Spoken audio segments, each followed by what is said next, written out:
Personal law board को नागवार। गुजारा भत्ते पर सुप्रीम जंग, AIMPLB मुस्लिम पुरुषों के संग। सुप्रीम टिप्पणी का संदेश, सिर्फ पर्सनल लॉ नहीं विशेष। फैसले से छिड़ा सियासी रण, अब नहीं होगा महिलाओं का शोषण। मुस्लिम महिलाओं के साथ कौन, कुछ सियासी दल क्यों मौत? इन्हीं सवालों के साथ मेहमानों से करेंगे चर्चा। हमारे साथ मेहमान जुड़े, सबसे पहले परिचय करा दे। कौशल कांत मिश्रा जी, प्रवक्ता BJP। मेजर आशीष चतुर्वेदी जी, नेता समाजवादी पार्टी। नाज़िया इलाही खान जी, सामाजिक कार्यकर्ता। नूर अहमद अजहरी जी, अध्यक्ष UP मुस्लिम पर्सनल लॉ बोर्ड, हमारे साथ जुड़े हैं। अजहरी साहब, दिक्कत यानी कि पर्सनल लॉ से जोड़कर इसे अब दिक्कत बताई जा रही है, दरवाजा खटखटाया जाएगा। अगर कोर्ट ने बोल दिया कि CRPC की धारा 125 के तहत गुजारा भत्ता दिया जा सकता है, तो क्या महिलाएं अपना हक नहीं ले सकती? पुरुष सब तय करेंगे। महिलाएं पहले से लेती आ रही हैं, तो कानून पहले से है, नया क्या है इसमें? पहले से है। ठीक है, पहले से है तो आप बता दीजिए। पहले से लेते आ रहे हैं। नहीं, पहले से है तो आप बता दीजिए कैसे पहले से लेते आ रहे हैं, ये भी क्लियर कर। से लेते, जिसको हाजत हो रही है, जिसे लग रहा है हमें इंसाफ नहीं मिल रहा, वो जा रहा है। नाइंसाफी के तहत लोग जा रहे हैं, हमको कोई एतराज नहीं। और अब शरीयत में मदाखलत कर दी जाए कि शरीयत से ये चीज हटा दी जाए, तब तो नहीं हट सकती कोई चीज। जो शरीयत में है वो रहेगी। आप क्या चाहते हैं कि हम शरीयत की बात करना छोड़ दें? आप क्या चाहते हैं हम कुरान और हदीस को पढ़ना छोड़ दें? आप क्या चाहते हैं कि अल उलमा वरसतुल अंबिया, अल्लाह के रसूल ने फरमाया उलमा अंबिया के वारिस हैं, इसको हम नहीं, तो इसमें एतराज क्या है वो तो क्लियर कर दीजिए। आप कहां की बातें कहां लेकर जा रहे हैं? आपको कोई ना हदीस पढ़ने से रोक रहा है, ना कुरान पढ़ने से रोक रहा है, ना आपके धर्म के पालन करने से रोक रहा है, तो आप यहां एतराज क्यों जाहिर कर रहे हैं? वो क्लियर कीजिए ना।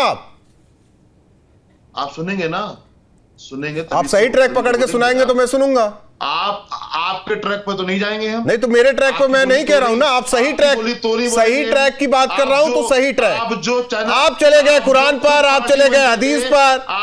आपसे मैं जो सवाल कर रहा हूं उसका जवाब दे दीजिए। आप जो खुद पार्टी मैं कोई पार्टी नहीं। अजहरी साहब, दिक्कत है आपको क्या? आपको दिक्कत है क्या?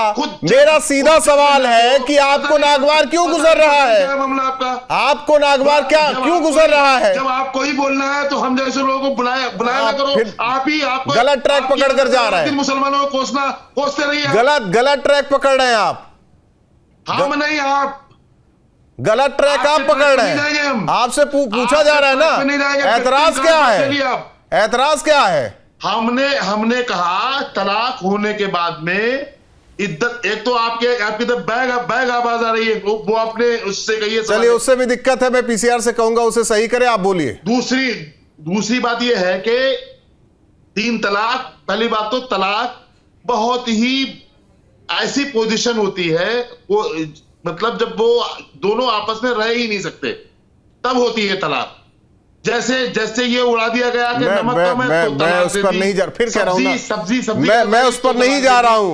वो 3 तलाक वाला मामला अलग है कि 3 बार तलाक कह दिया, उसका भी एक प्रोसेस है, उसे छोड़ दीजिए, उसे सब समझते हैं। जी। आप आ जाइए इस गुजारा भत्ता पर, जो CRPC की धारा 125 के तहत देने की बात सुप्रीम कोर्ट ने कही है, उसे लेकर AIMPLB को नागवार गुजर रहा है।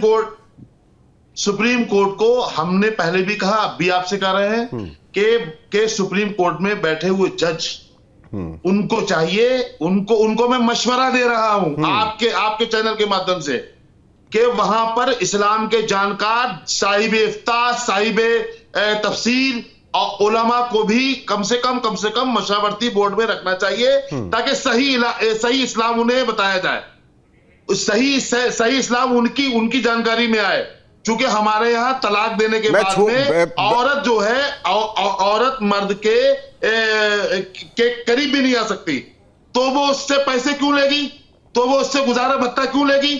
तलाक देने के बाद में वो सारी चीजें जो तय होती है, समझौता होता है, इद्दत तक वो रहती है और सब कुछ दे दिया जाता है। बहुत से लोग अपनी मैं एक छोटा सा सवाल है, किसी मुस्लिम महिला को तलाक तलाक तलाक, मतलब एक बार नहीं, जो प्रोसेस है उसके तहत छोड़ दिया जाता है, वो कुछ करती नहीं, उसका गुजारा, आते हैं नाजिया जी, उसका गुजारा कैसे होगा?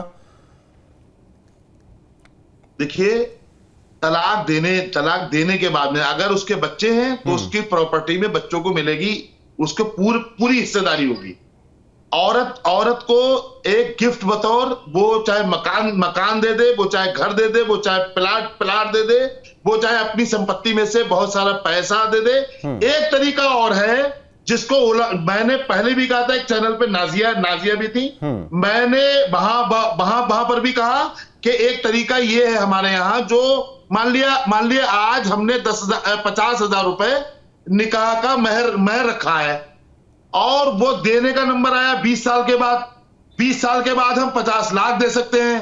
तो ऐसा उलमा को और जो दानिशवरान हैं, जो कौम के लीडर हैं, उनको इस पर सेमिनार करके इस पर तब्दीली करनी चाहिए।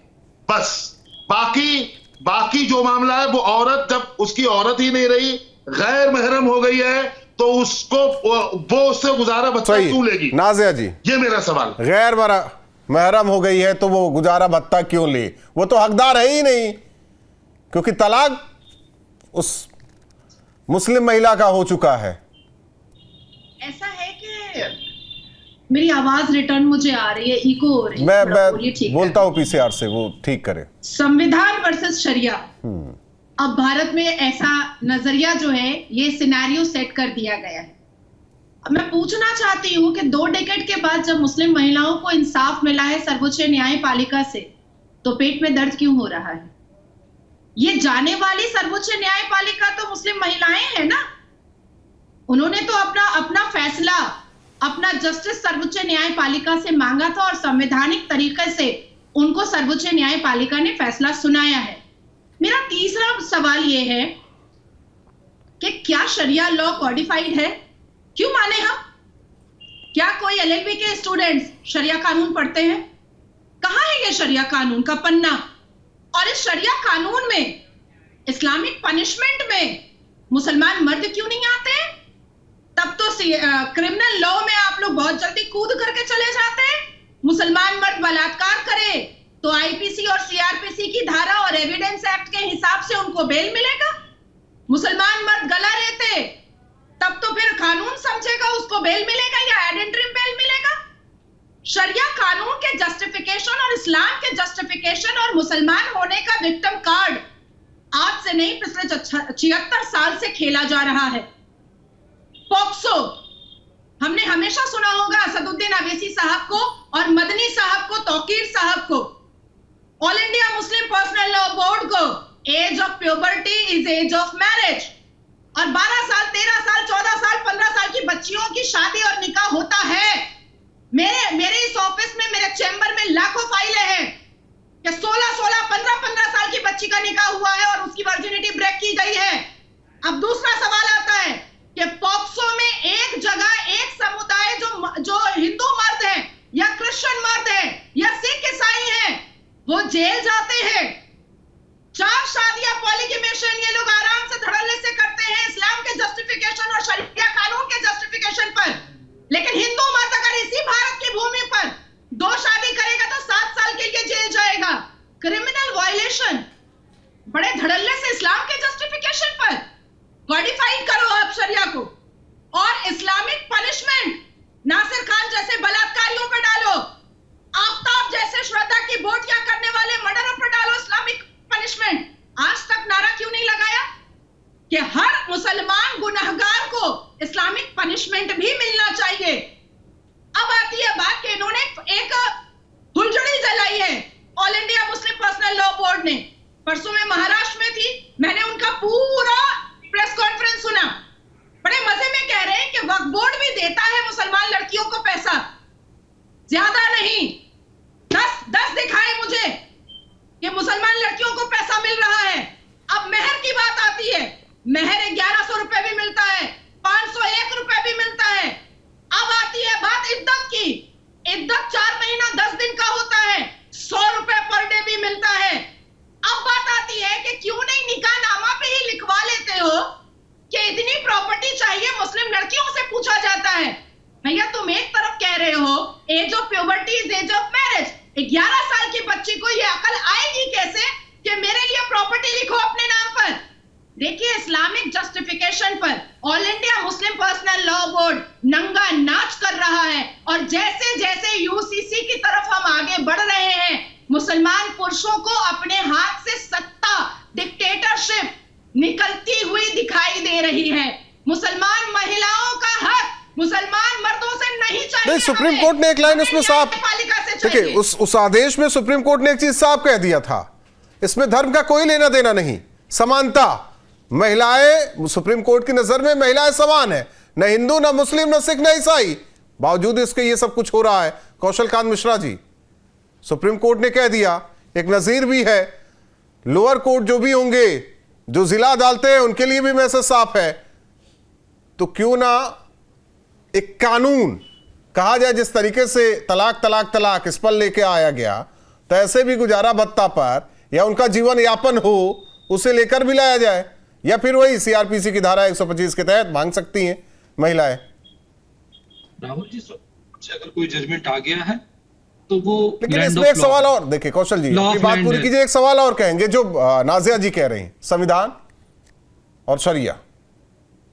जी राहुल जी, मैं कह रहा हूं कि जो सुप्रीम कोर्ट का एक बार जजमेंट आ गया, वो लॉ ऑफ लैंड है, और वो तब तक लॉ ऑफ लैंड है जब तक कि पार्लियामेंट उसको ओवर रूल नहीं करता या कोई उसके इक्विवेलेंट कानून नहीं बनाता। तो आज के समय में सुप्रीम कोर्ट का जो भी आदेश हुआ है वो हमारे देश का कानून है, और देश में रहने वाले हर सिटीजन पर लागू होता है।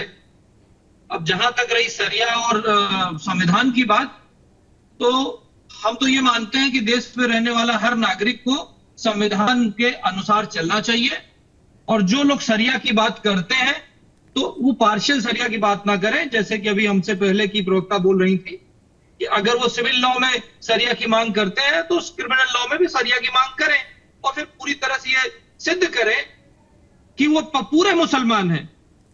फिर आधे मुसलमान के क्यों घूम रहे हैं कि वो जो सिविल लॉ में फॉलो करेंगे क्रिमिनल लॉ में नहीं फॉलो करेंगे। तो ये जो अपने सुविधा का शरिया लॉ है, इससे बाहर निकल करके हमारी सरकार पूरे देश में यूनिफॉर्म सिविल कोड लाने की तैयारी कर रही है, और पूरे देश के सभी नागरिकों से सुझाव भी मांगे गए हैं, और मुझे लगता है कि जल्दी ही एक कानून बन जाएगा जो हमारे संविधान में लिखा हुआ था कि फ्यूचर में जब भी सही समय आए, यानी सही समय का मतलब है तुष्टीकरण करने वाली सरकारें जब ना हो, जैसे कि भारतीय जनता पार्टी और एनडीए गठबंधन है, उन लोगों के आने के बाद वो सरकारें जो वोट बैंक से ऊपर उठ करके देश में पूरी तरह से संविधान को लागू करेंगी, वो यूसीसी को ले आए। नहीं कीजिए तो कम से कम हक तो मिले, जल्दी ही ले आए, हक तो मिले, किसी को ये बताने की जरूरत ना पड़े कि ऐसा तो होता ही नहीं, शरिया में है ही नहीं, हम तो मानेंगे नहीं,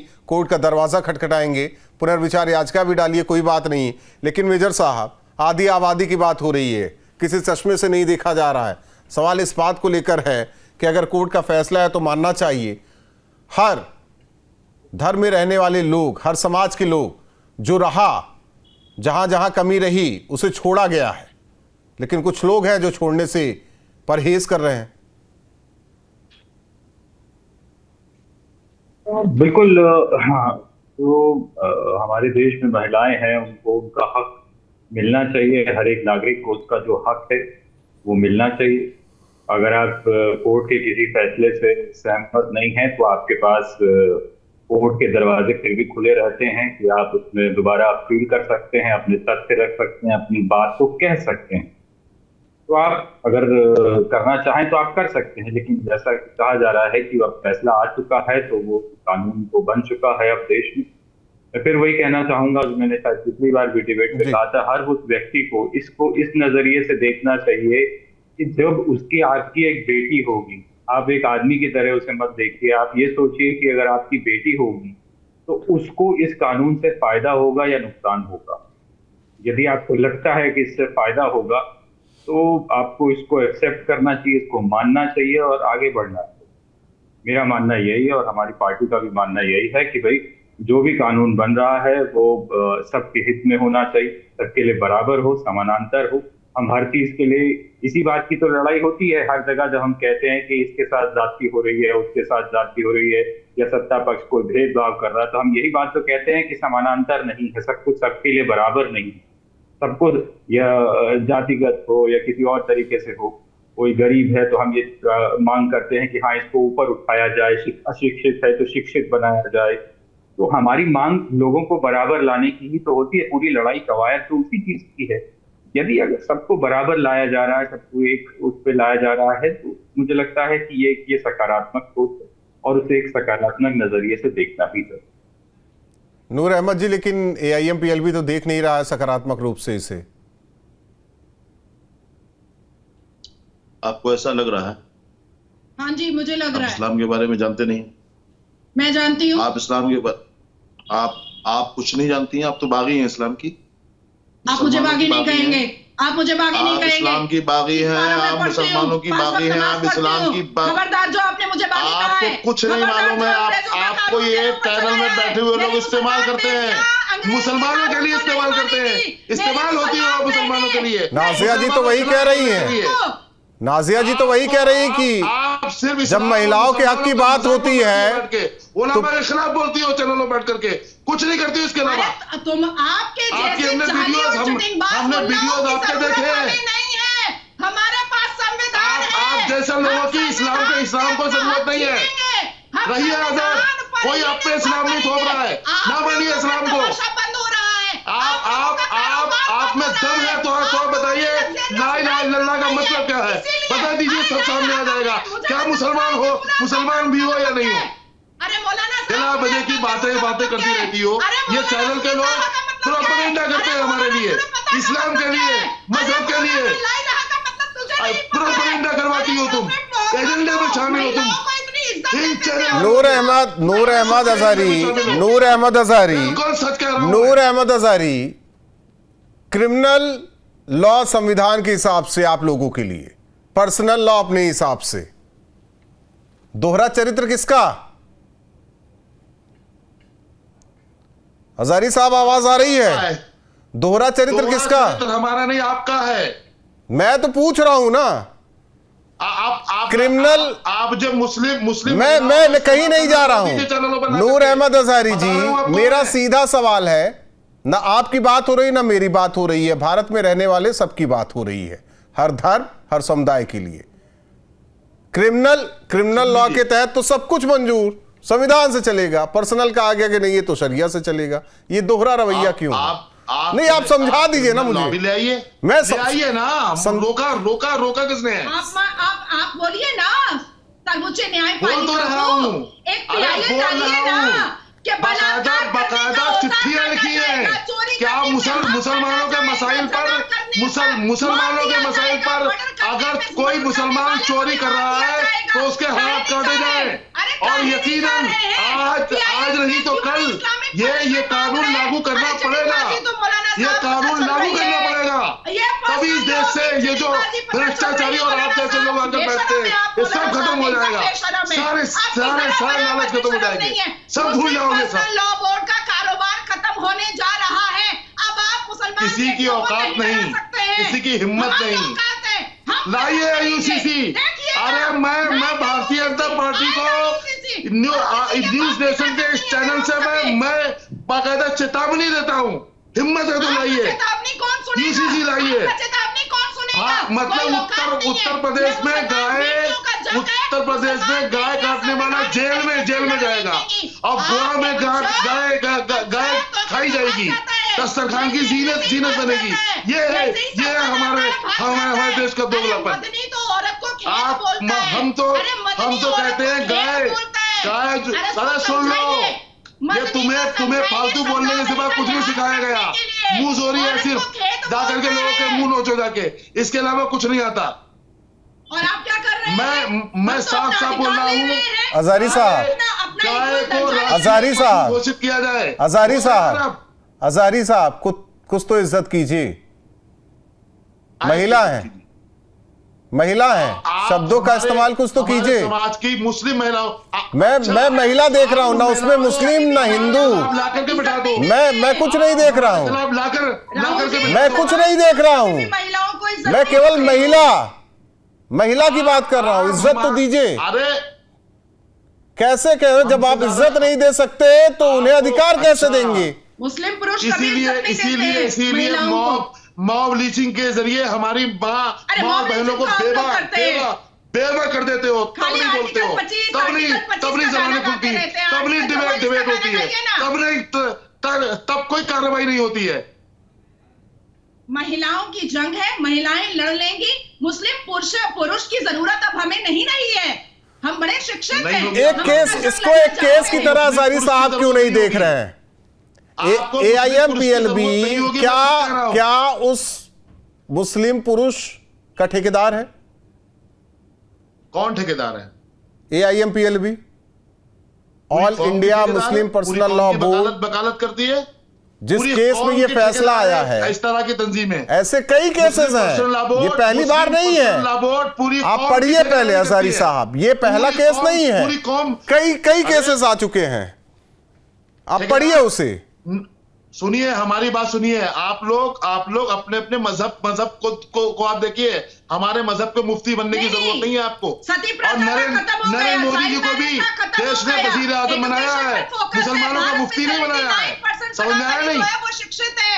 अरे शर्म आना नरेंद्र चाहिए मोदी जी अजारी साहब नरेंद्र आपको। मोदी जी हम को देश मुसलमान का वजीर दलित आजम से बनाया शिक्षा है। में। नरेंद्र मोदी जी को देश का वजीर आजम बनाया है, मुसलमानों का मुफ्ती बनाएंगे नहीं ना। बनाया। ठीक है, एक लाइन में समझ लीजिए इस बात को। अजारी साहब, आपके मुताबिक भत्ता नहीं मिलना चाहिए ना? हमारे मुताबिक ये है कि जब तलाक हो गया है और उसका समझौता हो गया है, उसको जो भी उसका समझौता था, क्योंकि तलाक के नहीं, बाद पता समझौता नहीं, हो जाता है, किसी ने दो लाइन, वो गुजारा भत्ता देने किसी जाएगी ने तो- 2 लाइन इसी पे लिखा था कि आप तलाक, भड़का रहे हो सुनिए मुसलमानों को। अजारी साहब जाते, किसी ने लिखा था, मैंने पढ़ा था कि तलाक तो दे दिया नजरे कहर के साथ, मेरी जवानी लौटा दो मेहर के साथ। तो आप वक्त कैसे लौटाएंगे किसी का? आप वक्त कैसे लौटाएंगे किसी का? आप तो अपने तरीके से सब कुछ क्लियर करना चाहते हैं, लेकिन उन महिलाओं को सोचिए ना कि जो कुछ नहीं कर सकती, अच्छा, उनका गुजारा कैसे होगा, वो सोचिए आप लोग। इसे धर्म के चश्मे से ना देखिए। बहुत बहुत धन्यवाद आप चारों मेहमानों का हमारे साथ 2 टूक में जुड़ने के